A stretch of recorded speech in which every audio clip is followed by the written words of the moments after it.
Hello, this is the Wave Interactions or Interference Unit for AP Physics 1. To start, there are two different types of waves, longitudinal waves and transverse waves.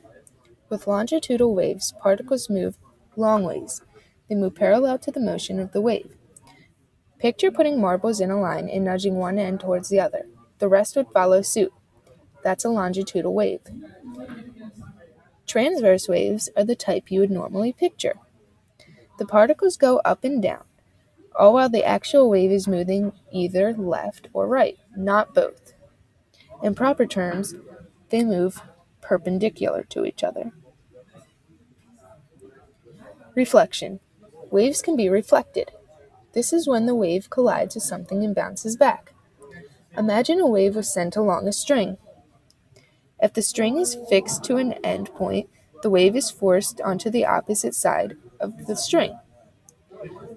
For a wave with a fixed end, the string would be the line of reflection.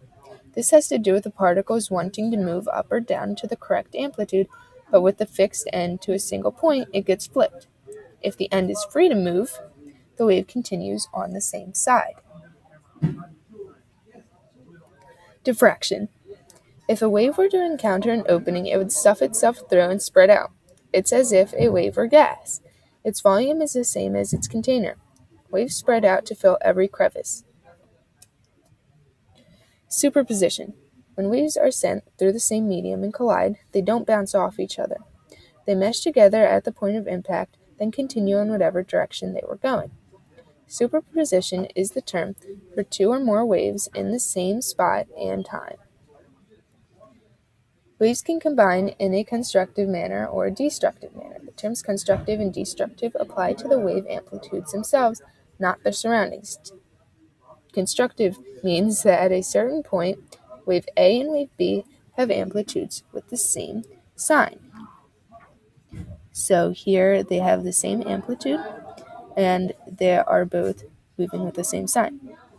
So when these two collide, their amplitudes add to each other, creating a larger wave. They build off of each other, so here you can see two identical waves. If they were to collide, the amplitude would be doubled. In destructive wave A's amplitude, there would be the opposite sign of waves B. These would subtract from each other. So here, when the two inverse waves collide, they cancel each other out, making a flat line. Now, they make a flat line because the amplitudes are exactly the same height.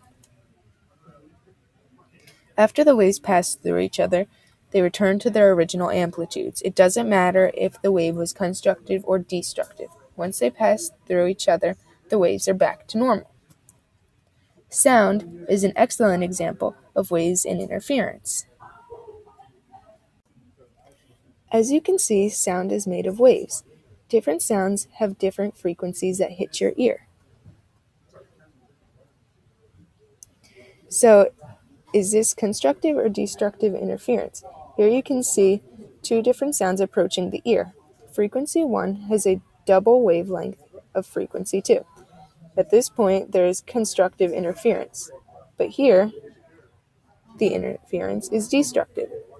So we have constructive, destructive, constructive, destructive, constructive. Beats headphones have built-in microphones. They are sound canceling because of wave interference. The microphone registers the incoming sound wave and produces an inverse wave.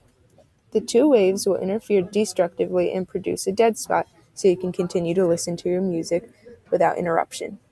And that's it for wave interference.